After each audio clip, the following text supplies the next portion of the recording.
Hello friends, good morning. तो फिर से स्वागत है आपका मेरे छोटे से मिनी व्लॉग में। तो सुबह की शुरुआत होती है नहाने धोने और थोड़ी सी पूजा के साथ। और आज है स्पेशल, जो कि है जन्माष्टमी स्पेशल मिनी व्लॉग। तो सुबह की पूजा और आरती के साथ मेरे दिन की शुरुआत होती है। फिर मैं आ जाती हूँ किचन में कुछ अपने लिए व्रत का सामान बनाने के लिए, क्योंकि आज जन्माष्टमी है तो व्रत रखेंगे हम। मैं और मम्मी ही रखते हैं और कुछ हल्का फुल्का ही बनाते हैं सुबह तो, सिर्फ चाय, क्योंकि चाय खाली पेट नहीं पी जाती, तो उसके लिए कुछ साथ में हल्का होना बहुत ही ज़रूरी है। और ये कुछ मैंने मखाने भी तले थे, थोड़े से मखाने, बस हमें ड्राई रोस्ट कर सकते हैं या थोड़े से घी के साथ आप इसे अच्छे से सेक सकते हैं। काफ़ी अच्छे लगते हैं सुबह की चाय के साथ। तो सबसे पहले मैं भगवान को भोग ज़रूर लगाती हूँ। जो भी घर में बनता है सात्विक, वो उसको भगवान को भोग ज़रूर लगाया जाता है। और आज तो कान्हा जी का दिन है, तो उनको सबसे पहले भोग ज़रूर लगाया जाएगा। तो ये तैयार हो गया मेरा सुबह का आहार, जो व्रत के समय हम लेते हैं। अब घर पे ही मैंने चिप्स और आलू के पापड़ बनाए थे, जो घर में ही हम बनाकर खाते हैं। और पूरे साल ये सब मेरा अच्छे से चल भी जाता है, इतनी क्वांटिटी में हम बनाते हैं। फिर मैं अपने गार्डन में आ गई और कान्हा जी को भी साथ साथ सैर इसकी करा ही दी। कुछ फ़ोटोज़ खींचे, कुछ वीडियोस बनाए और कान्हा जी को सैर भी साथ साथ हो ही गई। ये आज उनका बर्थडे है तो उनको स्पेशल फील कराना बहुत ही ज़रूरी है। और ये वस्त्र भी मैंने उनको नए ही बनाए हैं। ऐसा लगता है बस इन्हीं के साथ बैठे रहो, उन्हीं से बातें करते रहो। और ये था मेरा मिनी गार्डन, जो कि मैं साथ साथ करती रहती हूँ। मन को सुकून और शांति बहुत मिलती है, सेटिस्फाई होती हूँ मैं इन्हीं चीज़ों से। अलग ही एहसास होता है, एक पॉजिटिविटी आती है मन में कि ये कभी शिकायत नहीं करते हैं आपसे। और इसी के साथ दोपहर का टाइम था कुछ भोग बनाने का, क्योंकि जन्माष्टमी थी तो पाग और कुछ पंचामृत बनना बहुत ही ज़रूरी था। तो उसकी तैयारी भी हमने शुरू कर दी। एक एक चीज़ हम सारी ड्राई रोस्ट करते हैं या आप घी में भी तल सकते हैं। मैंने तो घी में ही तला था। कुछ सूखा नारियल, मखाने, तिल वगैरह और कुछ ड्राई फ्रूट्स के साथ को अच्छे से हम घी में भून लेंगे। और साथ ही साथ कुछ किशमिश या आप इलायची भी ले सकते हैं, जैसी आपकी इच्छा हो या जैसी आपकी चीज़ें आपके पास हैं। तो ये सभी मैंने अच्छे से तलने के बाद, एक एक करके तलने के बाद इन्हें अच्छे से पीस लिया, क्योंकि पीसने से क्या होता है, इसकी क्वांटिटी बढ़ भी जाती है और अब मीठा खाने में कम लगता है। तो ये सब चीज़ें आप अच्छे से पीस लें तो ये इसका स्वाद अलग ही बढ़ जाता है। तो तिल भी अच्छे से भून लिए थे, थोड़े चटकते हैं तो इसको ढककर भूनिए तो बेहतर होगा। इसी करने में 2 से 3 घंटे यूँ ही बीत जाते हैं। व्रत का तो पता ही नहीं चलता, ऐसे टाइम बिल्कुल निकल जाता है, कुछ ना कुछ बनाते रहते हैं।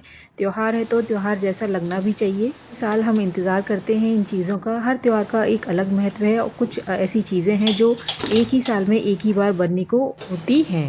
इन सब चीज़ों को मैंने अच्छे से मिक्स कर लिया, अच्छे से हाथों से मिक्स कर लें, बिल्कुल इनको बारीक पीस लें। और ये पंजीरी, जिसके लिए मैंने आटा अच्छे से भून लिया था, खूब अच्छा सुनहरा भून लें। और इसमें कोई भी ड्राई फ्रूट्स आप डाल सकते हैं। मैंने मखाने और इलायची डाला है और अच्छे से इसको मिक्स करके ठंडा करेंगे, तब जाके इसमें बूरा आप मिक्स करेंगे। अगर हमने गरम ही ऐसे डाल दिया बूरा तो वो काफ़ी गीला हो जाएगा, क्योंकि बूरा भी एक चीज़ ही है और गरम में डालने पर वो पानी छोड़ देगी। इसलिए इसको अच्छे से ठंडा करने के बाद ही आप बूरा डालिए। जितना आटा था उसका आधे क्वांटिटी हमने इसमें बूरा मिक्स किया है। और मिक्स करने के बाद इसको मैं सारा ये भोग मंदिर के पास रख दूंगी। और इसी के साथ दोपहर का टाइम था तो भूख तो ज़रूर लगती है। तो ये समा के चावल की खीर हल्का है और मीठा भी है, जो हम दोपहर में खाते हैं व्रत में।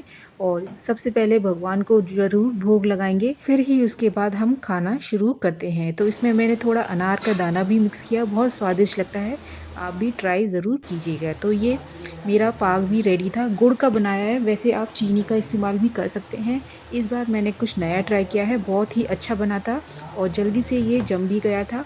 तो इसमें मैंने ये आधी किलो गुड़ का इस्तेमाल किया है।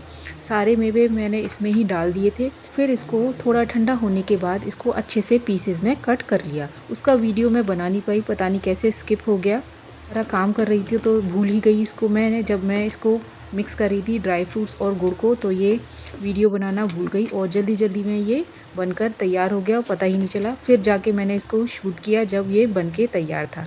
तो देख सकते हैं बहुत जल्दी ये बनकर तैयार हो जाता है। आप भी कभी हो सके तो ज़रूर ट्राई करिएगा। और ये पंजीरी भी मेरी तैयार थी और इसको सभी चीज़ों को मैंने मंदिर में रख दिया था। और जितनी भी चीज़ें हम बनाते हैं उसमें तुलसी की पत्ते ज़रूर रखते हैं।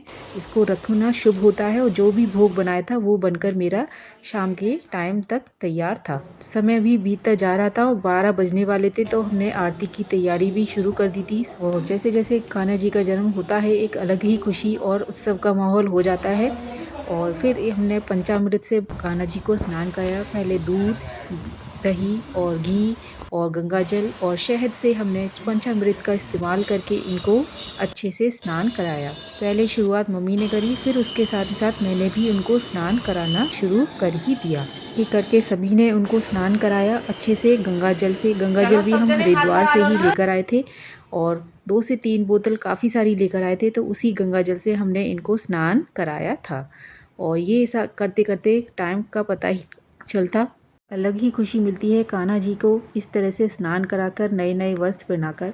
और मम्मी ने फिर उनको नए वस्त्र भी पहना ही दिए। ड्रेस मैं लेकर आई थी, एक ड्रेस मेरे पापा लेकर आए थे और ये भी ड्रेस हमने इनको पहना दी। सारा श्रृंगार किया और मुकुट पहनाने में थोड़ी दिक्कत थी इसलिए, और उसमें टाइम ऐसे ही निकल गया। और फिर आज शुरू होती है आरती।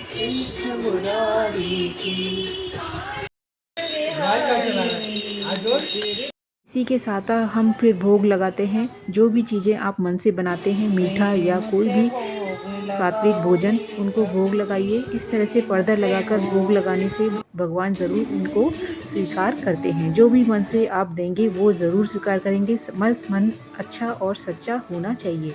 तो ये खाना जी मेरे तैयार थे, एक अलग ही खुशी थी। उसके बाद हम चंद्रमा को अर्घ देते हैं और फिर अपना जो व्रत है वो खोलते हैं पंचामृत और खाने के साथ। तो ये था मेरा पूरे दिन का व्लॉग। कैसा लगा लाइक और सब्सक्राइब करके ज़रूर बताइएगा। Okay bye, good night.